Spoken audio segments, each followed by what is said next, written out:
រឿងនិទានកូនកំប្រុកយកបង្កង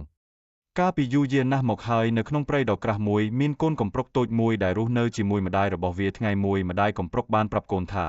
កូនឯងត្រូវតែរៀនសម្របសម្រួលខ្លួនកុំទៅរករឿងអ្នកដទៃព្រោះនៅក្នុងព្រៃនេះមានសត្វជាច្រើនដែលខ្លាំងជាងយើងប៉ុន្តែកូនកំប្រុកមិនស្ដាប់វាទេវាគិតថាខ្លួនឆ្លាតនិងរហ័សជាងគេថ្ងៃមួយខណៈដែលកំប្រុកតូចកំពុងរត់លេងក្នុងព្រៃវាបានឃើញបង្កងដែលកំពុងដេកលក់នៅលើថ្មកំប្រុកតូចក៏នឹកឡើងថាខ្ញុំនឹងលេងតម្លៃនឹងបង្កងនេះមើលកំប្រុកតូចក៏យកកន្ទុយបង្កងហើយទាញយ៉ាងខ្លាំងបង្កងភ្ញាក់ឡើងហើយឈឺខ្លាំងណាស់បង្កងខឹងថាហេឯងធ្វើអីខ្ញុំទុកខ្ញុំដេកសិនទៅកំប្រុកតូចសើចហើយរត់ចោល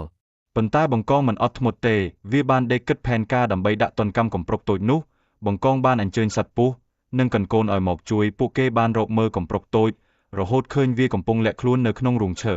បង្កងបាននិយាយថាកំប្រុកតូចបើឯងខ្លាំងពូកែចេញមកវាយគ្នាមើល